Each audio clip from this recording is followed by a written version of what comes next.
కాదు.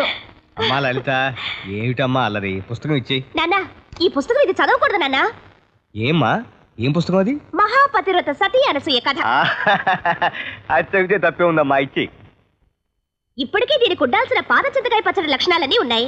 ఇంకా ఇలాంటివి కూడా చదివి జీర్ణించుకుంటే రేపు మొగుడి చేతికి జుట్టిచ్చి, మహానుభావా, నన్ను పాల ముంచినా నీట ముంచినా నీదే భారం, నీ పాదదాసిని అంటుంది.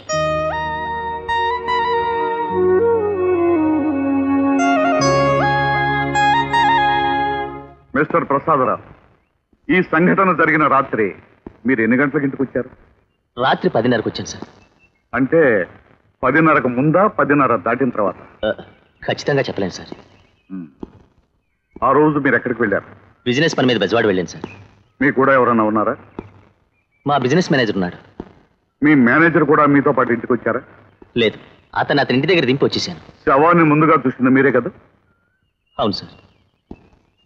ఆ విషయాన్ని గురించి వివరంగా చెప్పండి. తప్పకుండా సార్. రాత్రి నేను ఇంటికి వచ్చేసరికి తలుపులన్నీ వేసున్నాయి. ఆ తర్వాత? అందరూ నిద్రపోతున్నారు అనుకుని కాలింగ్ బెల్ మోగించాను. ఎంతసేపటికి ఎవరో పలకపోయేసరికి 5 నిమిషాలు చూసి విసుకొచ్చి పెరటి వైపు వెళ్ళబోయాను. అక్కడ నా కాలికి ఏదో తగలడంతో ఉలిక్కిపడి చూశాను. అది నా కోడలు శవం సార్.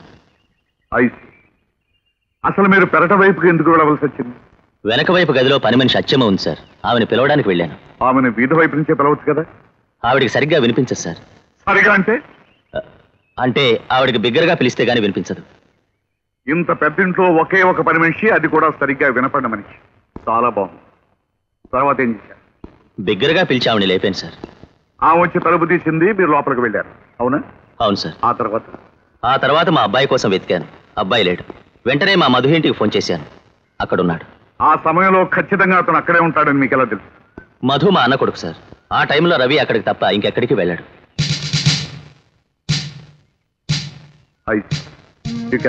Thank you sir.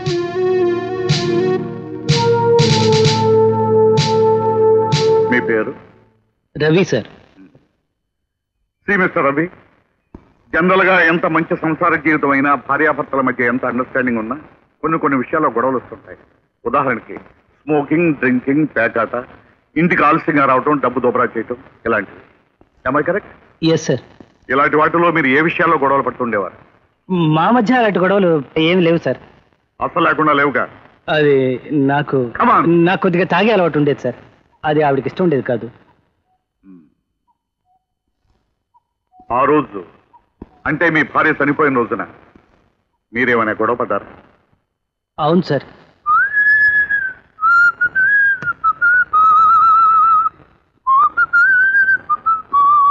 ఎక్కడికి బయలుదేరారు? నీకు చెప్పాలా? మీరు తాగడానికి వెళ్తున్నారు కదా? అవును. అయితే డాక్టర్ గారు చెప్పింది మర్చిపోయారా? మీరు తాగడం మంచిది కదన్నారు. డాక్టర్లు అలాగే చెప్తుంటారు, నువ్వు తప్పుకో. వద్దండి, బయట తాగి మన పరువు బజార్లో పడేయొద్దు. నీకంతగా కావాలంటే ఇంట్లో కూర్చొని తాగండి. ఇంట్లో తాగాలో బయట తాగాలో నాకు బాగా తెలుసు. నన్ను వెళ్ళి నా మాట వినండి. తప్పుకోమంటుంటే బయటికి వెళ్ళడానికి వ్యతిరేకించడంతో ఆ మీద మీరు చేసుకున్నారు. ఆ దెబ్బ తగలకూడని చోట తగిలి ఆమె చనిపోయింది, అవునా? నో సార్, ఎంత గొడవ పడినా నేను ఎప్పుడు ఆమె చేసుకోలేదు సార్. నేను నమ్మను. తర్వాత ఏం జరిగింది? నేను బయటికి వెళ్ళి వచ్చేసరికి జ్యోతి చనిపోయి ఉంది సార్. అంటే ఆవిడ ఆత్మహత్య చేసుకుందని మీరు భావిస్తున్నారా? అవును సార్.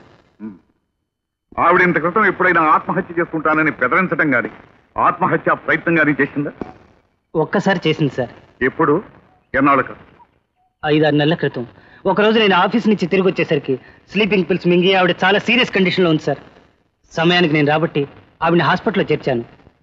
ఆవిడ ఆత్మహత్యకు పాల్పడడానికి గల కారణం తెలియదు సార్. Very good.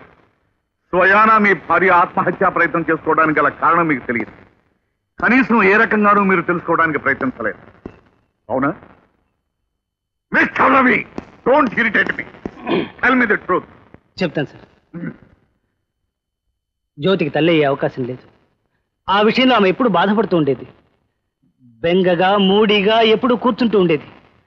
తన బాధ చూడలేక సైకియాట్రిస్ట్ మోహన్ దాస్ దగ్గరికి తీసుకువెళ్ళాను. ఆయన ఏం చెప్పారు? పిల్లలు కలగరన్న కారణంగా ఆమె మానసిక స్థితి సరిగ్గా లేదని, కొద్ది రోజుల వైద్యం చేస్తే తగ్గిపోతుందని చెప్పారు సార్.